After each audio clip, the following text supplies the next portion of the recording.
আপনাদের স্বাগত জানাই আমি আমার কথা শুনবার জন্য। বাংলাদেশের রাজনৈতিক বাস্তবতা আজ এক অদ্ভুত জটিলতার মুখোমুখি। একদিকে ছাত্র জনতার গণ অভ্যুত্থানের মাধ্যমে একটি সরকার পতনের ঘটনা, অন্যদিকে সেই ঘটনার পরপরই গায়েবী মামলা, হয়রানি আর মামলা বাণিজ্যের বিস্তৃতি, যেটা আমরা বিগত আমলেও দেখেছি। এসব কিছু মিলে মানুষের মনে প্রশ্ন, এ কি নতুন এক স্বৈরাচারিক চর্চা নাকি পুরনো সংস্কৃতির নতুন রূপ? চলুন শুরু করি কিশোরগঞ্জের দুলাল রবি দাসকে দিয়ে। স্থানীয় একটি হাসপাতাল বলছে তার মৃত্যু হয়েছে স্ট্রোকে, অর্থাৎ মস্তিষ্কে রক্তক্ষরণে, কিন্তু কিছুদিন পর দেখা গেল তাকে হত্যা করা হয়েছে এমন অভিযোগে নিয়ে মামলা হয়েছে। 768 জনকে আসামি করা হয়েছে, যাদের মধ্যে 600 জনই অজ্ঞাত। বাস্তবে তার পরিবারের মানুষরাই বলছে এটি সাজানো মামলা। এই একটি ঘটনা যেন বড় আকারে এটি সমস্যার প্রতিচ্ছবি। দেশের বিভিন্ন এলাকায়, বিশেষত ঢাকায়, নারায়ণগঞ্জে, চট্টগ্রামে এমন শত শত মামলা হয়েছে যেগুলোর অনেকটাই হয়রানিমূলক। কেউ মারা গেলে সেটাকে রাজনৈতিক হত্যাকাণ্ড বলে চালিয়ে দেয়া, পুরনো শত্রুতা থেকে কাউকে মামলায় ফাঁসানো, অথবা টাকা খেয়ে অপরাধী বানিয়ে দেয়া, এসবই যেন মামলার আড়ালে ঘটছে। দেশের শীর্ষস্থানীয় দৈনিক প্রথম আলোর অনুসন্ধানে দেখা গেছে যে অন্তত 40টি মামলায় এমন অসঙ্গতি আছে যেখানে আসল অপরাধী বাদ পড়ে গেছেন, অথচ নিরপরাধ মানুষকে ফাঁসানো হয়েছে। রাজনৈতিক বিরোধ, ব্যবসায়িক শত্রুতা, পারিবারিক দ্বন্দ্ব, এমনকি ব্যক্তিগত বিদ্বেষও এসব মামলার পেছনে কাজ করেছে। আইন শৃঙ্খলা রক্ষাকারী বাহিনী কিছু ক্ষেত্রে নীরব দর্শকের ভূমিকায় থেকেছে, যেমনটা তারা বিগত সরকারের আমলে থেকেছে, আবার কোথাও তারাও হয়রানিমূলক মামলার অংশ হয়েছে। বাংলাদেশ জাতীয়তাবাদী দল বিএনপি এবং কিছু ক্ষেত্রে জামায়াত ইসলামী সম্পৃক্ত নেতাকর্মীদের প্ররোচনায় গায়েবী মামলার সংখ্যা বেড়ে চলেছে বলেও অভিযোগ উঠেছে। পুলিশ সদর দপ্তরের তথ্য অনুযায়ী গত আন্দোলনের, অর্থাৎ জুলাই আগস্টের আন্দোলনের পর দেশে প্রায় 1,500 মামলা হয়েছে। এর মধ্যে 599টি হত্যা মামলা। এসব মামলায় আটক করা হয়েছে 10,000-এরও বেশি মানুষকে। অভিযোগ উঠেছে এসব মামলায় অনেক সময় ভুয়া বাদী ব্যবহার করা হচ্ছে। একাধিক মামলায় দেখা গেছে যে বাদী বলছেন, আমার সই নেওয়া হয়েছে কিন্তু আমি জানি না মামলায় কি লেখা আছে। অনেকে বলছেন যে আমরা কাউকে চিনিও না যারা আসামি। আবার অনেক বাদী হঠাৎ উধাও, ফোন বন্ধ, ঠিকানা বদল। সবচেয়ে ভয়াবহ বিষয় হল অনেক মামলায় টাকা দিয়ে নাম কাটানোর ঘটনা ঘটে। কেউ কেউ বলছেন যে 50,000 টাকা দিলেই নাম বাদ দেওয়া যাবে। কোনো কোনো ক্ষেত্রে আবার টাকা না দিলে আরও বেশি সংখ্যক মামলায় ফাঁসানো হয়েছে। এসব ঘটনায় আইনজীবী, পুলিশ, এমনকি রাজনৈতিক নেতা জড়িত বলেও অভিযোগ রয়েছে। নগর পুলিশের কমিশনার থেকে শুরু করে আইজিপি পর্যন্ত সবাই বলছেন যে আমরা নিরপরাধ কাউকে হয়রানি করব না।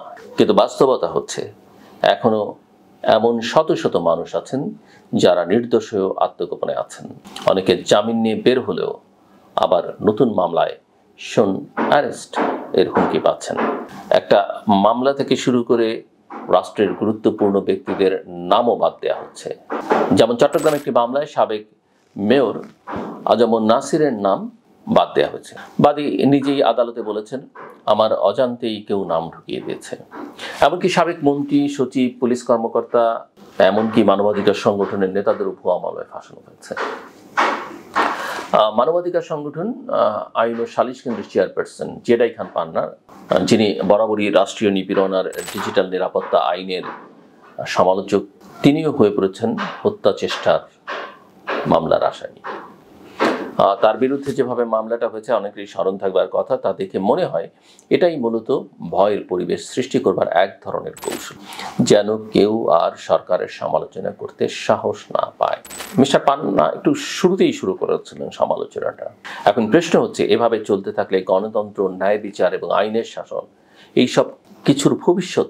ভুয়া মামলা, উদ্দেশ্যমূলকভাবে কাউকে হয়রানি করা, রাজনৈতিক স্বার্থে আইনকে ব্যবহার করা, এসব যদি চলতেই থাকে তবে আইন শৃঙ্খলা রক্ষাকারী বাহিনী বা পুলিশ, বিচার ব্যবস্থা এবং সরকারের প্রতি সাধারণ মানুষের আস্থা শেষ পর্যন্ত কোথায় গিয়ে দাঁড়াবে? এই অবস্থায় স্বরাষ্ট্র মন্ত্রণালয় এবং স্বরাষ্ট্র উপদেষ্টা বারবার বলছেন যে ভুয়া মামলার বিরুদ্ধে ব্যবস্থা নেওয়া হবে, কিন্তু বাস্তবে অনেকেই বলছেন তারা কোনো পরিবর্তন দেখছেন না, বরং মামলা দিয়ে ব্যবসা এখন বড় আকারে ছড়িয়ে পড়েছে।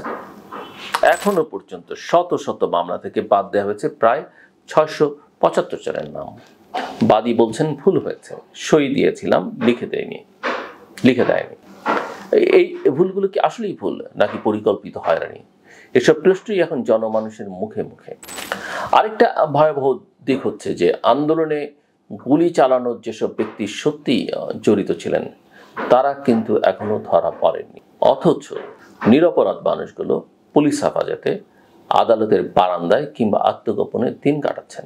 বিচারহীনতা আর হয়রানির এই সংস্কৃতি শেষ না হলে তা যে কোনো সময় নতুন উত্তেজনা, গণবিক্ষোভ এবং রাজনৈতিক অস্থিতিশীলতার জন্ম দিতে পারে।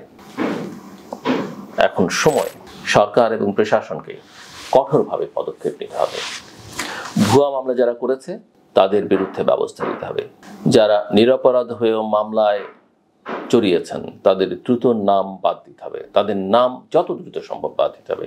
এবং অবশ্যই যারা আন্দোলনে গুলি চালিয়েছে, হত্যা করেছে, তাদের শনাক্ত করে বিচারের মুখোমুখি আনতে হবে। সেটা যদি না হয় তাহলে এই রাজনৈতিক সংস্কৃতি আবারও নতুন করে বিষ ছড়াবে এবং বাংলাদেশে আইনের শাসন এবং গণতন্ত্রের ভিত্তি দুর্বল হবে। এই সময়টি আমাদের জন্য একটা পরীক্ষার সময়। আমরা ন্যায় বিচারের পক্ষে নাকি ষড়যন্ত্রকারীদের পক্ষে, এই প্রশ্নের জবাব এখন সরকার এবং সমাজের সবাইকে দিতে হবে। আসুন আমরা সবাই সেই প্রশ্নের জবাব দেবার জন্য তৈরি হই। আর শেষ করবার আগে বলি, শিক্ষক, আমি জানি শিক্ষকদের অনেক দুর্বলতা আছে। আমি ওই যে বাবা মায়ের আলোচনা করতে গিয়ে হয়তো এরকম কথাই বলবো। শিক্ষকদের যেন আমরা সম্মান করি। মনে রাখবেন যে আপনার যারা শিক্ষক, প্রাইমারি স্কুলের শিক্ষক, তার হয়তো পিএইচডি ডিগ্রি হয় না, সে হয়তো অনেকেই ইউনিভার্সিটি ক্রস করেনি, কিন্তু আপনার প্রাথমিক ভিত্তি করে দিয়েছেন।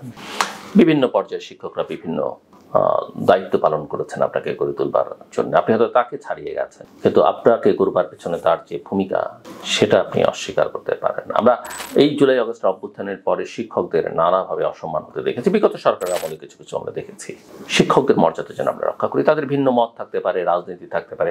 অবশ্যই শিক্ষকরাও কিছু কিছু ভুল যে করছেন না তা না, তারাও রাজনৈতিক কারণে ছাত্রদের সঙ্গে তারাও কাউকে পক্ষে টানেন, কাউকে দূরে ঠেলে দেন, কারো প্রতি অবিচার করেন। তারা যাই করুন না কেন, সেটা নিয়ে আরেকদিন আমি কথা বলবো। কোনো শিক্ষক যেন আমরা কখনো অসম্মান, সেটা আপনার প্রাইমারি স্কুলের ওই ছেঁড়া পোশাক পরা শিক্ষক হতে পারে, আপনার বিশ্ববিদ্যালয়ের পাগলাটে শিক্ষক হতে পারে, আপনার স্কুলের যাকে আপনার পছন্দ হয় না এরকম শিক্ষক হতে পারে, আপনার কলেজে যিনি আপনার পরে একটু বেশি চড়াও আপনার কাছে মনে হচ্ছে তিনি হতে পারে।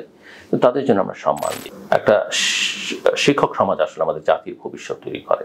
বাবা মায়ের পরেই তাদের অবস্থান, এটা মাথায় রেখে যেন আমরা কোনো শিক্ষককে কোনো কারণে তাদের দ্বারা আহত হলেও আমরা যেন, যারা ছাত্র বিশেষ করে বা সমাজের অন্যান্য যারা শিক্ষা জীবন শেষ করে প্রতিষ্ঠিত হয়েছেন বা হননি, কেউ যেন শিক্ষকদের অসম্মান না করেন, কষ্ট না দেন। আমার কথা শুনবার জন্য অসংখ্য ধন্যবাদ। আপনাদের সবার জন্য শুভকামনা।